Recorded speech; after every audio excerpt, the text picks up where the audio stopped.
INEOS will do things differently with Amorim, and that is very good. I'm going to explain what's going to be different, why it's exciting, and what major changes we could be seeing under Ruben Amorim as the transfer planning begins. Amorim speaks about Man United again, although he is being hounded by the annoying English press. Players speak on Amorim's impact, particularly sporting players, and how he improves midfielders. Mount Yoro injury latest. I mean, I could give you the latest on Mason Mount, although he'll probably just get injured again when he comes back. But we do have some interesting updates on Lenny Yoro. Rude gives his final message to United fans ahead of Amorim coming in 7 days. Amorim starts. We'll then talk about the Garnacho Rashford situation. But first of all, guys, please do go ahead and hit that like button. And of course, subscribe down below to Alice Talks Football if you're new and want to stay up to date on all the latest Manchester United news, transfer news, updates, and more. We're so close to 100,000 subscribers, so it's been a hell of a journey. But let's dive into this first story here. Ruben Amorim's influence over recruitment will be reduced compared to Erik ten Hag. He will be asked for his opinion about which players to retain, but final decisions will be made by Barada, Ashworth, and Wilcox. Of course, Amorim needs a kind of say in recruitment because we don't want a Donny van der Beek situation going on where Ollie didn't want the player, the ball brought him. Ollie was like, well, I'm not going to use him. But Amorim obviously operated like this very similarly at Sporting. He was a head coach. Sporting did the recruitment. He had a final say on all of the recruitment and all decisions that were made, but it was mostly influenced by those above him. Now, in the past, if those above the manager was influencing recruitment, Woodward, Arnold, Murta, I'd be particularly worried because of the track record. But because Ashworth, Bivol, Warada, and Wilcox will be influencing the recruitment, this is the first time that people that sort of know what they're doing will be making the decisions that need to be made at United by people that sort of know what they're doing, if that makes sense. So why I think this is important and why I think this is, I'd say genius from INEOS. It's not really, it's what top clubs do anyway. But is that Amorim is going to be just focusing on the coaching, improving players, improving the squad.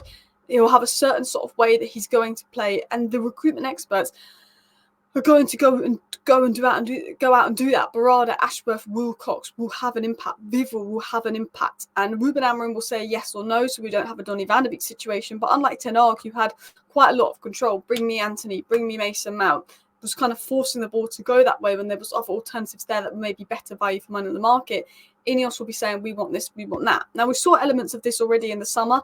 Erik ten Hag wanted to keep McTominay and not sign Agate. INEOS pushed for the Agate signing and selling McTominay, which obviously McTominay is doing well in Italy, but when you think of the long-term direction of the squad and how we want to play, Agate coming in for McTominay was the right decision. Younger is a DM. We need a DM. McTominay can play more as a 10.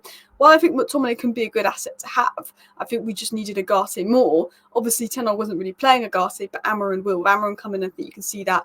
Yoro was an INEOS signing, although I think any manager would want Yoro. De Ligt, Mazraoui, you could argue ten Hag signings, but I think with Mazraoui we're seeing that was just the bargain of the market. And then Xerxes, I think, is an interesting one that's being judged quite early, actually. I think there's a good player in Xerxes that he's not being used right. As someone that watched Bologna, I did like Joshua Xerxes, so I think there's a player there being just too early. But I liked that INEOS are making those changes that need to be made in terms of Amorim as the head coach. We're going to now have people that know about football making decisions. And look, they've got Satinard, they've got Amorim in, they've brought in some good transfers. I do feel positive about INEOS, and I was very sceptical to begin with.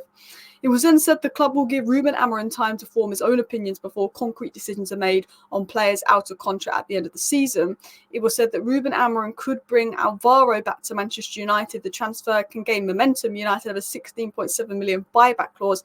Amorim knows them well. Now, I'm sure that there's probably not much going on with Alvaro to United other than the fact there's a 60 million buyback clause. We need a left back. United like him. I think now that ten Hag has gone and Amorim's in, it's more likely, but I don't think Amorim's discussed yet with Manchester United transfers and who he wants to bring in January. So I think if we start getting linked to him next month, when we're in December, when Amorim's been in the door a couple of weeks, I think there'll be a lot more credibility in these Alvaro returning to United stories. I do think we'll go for a left back in January. I think there's about 40 million to spend without sales in terms of FFP. I do think maybe 1 or 2 signings will be made in January. I don't think anything massive, but I think 16 million buyback clause. If Amorim wants him, I think it's a no-brainer.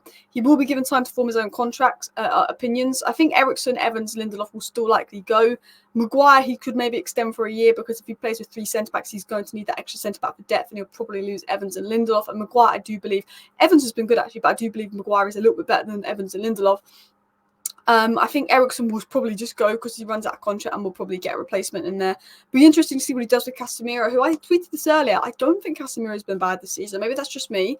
You know, he's not been amazing, but I think he's been one of our better players, actually. But Amorim will get to make a decision there. Ahmad is also out of contract, and we haven't extended his contract. I think he has a 1-year extension that we can trigger, but we could lose Ahmad as well, which would be a bad loss, because even if we don't plan to use Ahmad, you could still get 30 million in a sale for him, whereas we're not going to get 30 million for any of the other players. We're going to get bare minimum for Ericsson, bare minimum for Lindelof. So we need to be careful with that. But let's dive into sort of what Amorim is saying and some more information as well. So Amorim said, I'm going to be going to a more complicated world. I mean, I made that really complicated to read. Amorim says, I'm going to a more complicated world at Manchester United, but we have to take steps forward, is what he said. He then basically said that Man United is going to be difficult. He likes the challenge. He likes to bring teams that are struggling back to the top. He did that with Sporting. Sporting hadn't won a title in 19 years. They were fourth when he took them over. 13, 14 months later, he wins them a league title. Hopefully he does the same at United. What have players said on Amorim? So Human, a player we were actually linked to in the summer, Danish midfield. I think he was the guy that scored the goal against England, actually, when we played them. You know, I like him, but he spoke about Amorim, and he said, of course, Ruben was one of the reasons why I came to Sporting. When you work with Ruben, you see a clear picture. That was important when I joined Sporting, first to understand how he plays.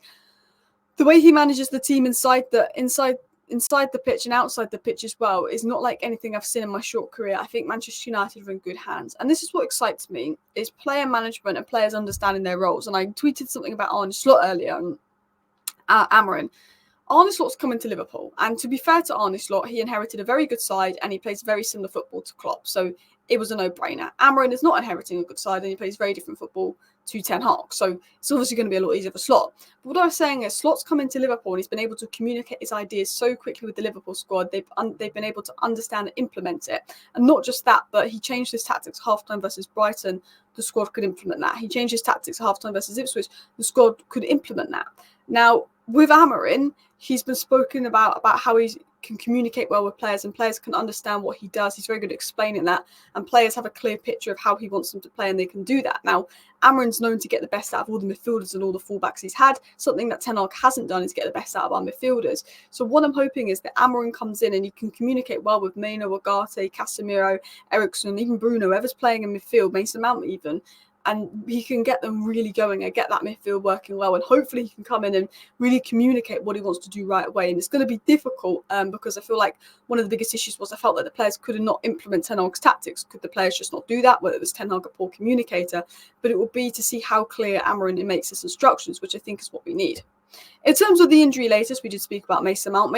Mason Mount will be handled carefully and might not be available before the international break. Mason Mount will come back for 2 games and then get injured again for 6 weeks. Let's be honest at this rate. I don't like to be negative about Mason Mount. It's not his fault, and I like Mason Mount, but I'm fed up. I'm fed up with it. It was also said that Yoro is expected to return to Manchester United squad against Ipswich Town on November 24th, Ruben Amorim's first game, as well was said by the Standard Sports. So Yoro is sort of almost ready now, but they're basically just being extra careful, not rushing him back. He's obviously been spotted in training. He's expected to be almost ready for Amorim's first game. I don't know if he'd be really ready. I think he would probably get a few cameos off the bench, but I think we could see him on the bench come Amorim's first game, which will be exciting to see. Yoro didn't have Ten Hag ball. He gets to go right into Amorim, and it almost becomes Amorim's signing because his debut will be under Amorim. I'm really excited for that. I will maybe in the international break, if you want to see it, make a video on Yoro. Going into Van Nistelrooy, he said everybody at this club is focusing on 2 games, PAOK and Leicester. After that, we have to get behind the new manager and work hard to make Manchester United better every day. And I really like that from Ruben Amorim. We've got to get behind the new manager. We've got to work hard. And of course, one thing Man United are struggling with is the goals. Now, Garnacho has 10 goal contributions, and I think recent slander of Garnacho is going over the top. I think Garnacho was poor last game. He was bad. He should have been subbed off. But let's not make out he was a bad player because he was poor last game. He was quite good versus Leicester. Just because a player has 1 bad game, we make out they're poor. Now, Garnacho's had 5-6 games like that this season where he's been wasteful.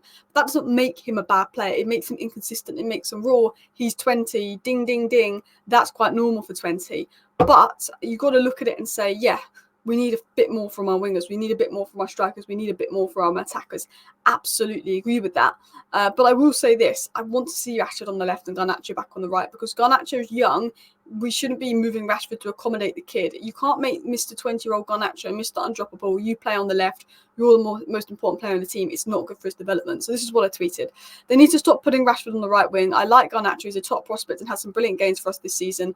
Everybody's forgetting about that, but he's only 20 and he's still raw. Let's not make him an undroppable left wing. It's not good for his development. Garnacho was a good prospect. Prospect, the key word there. He's not ready made yet. He's not ready to be the left winger that plays 90 minutes every week. He's a prospect. I'm not saying that Rashford has been good enough to start every game left wing 90 minutes, but I'm saying Rashford should start on the left. That's what I'm trying to say.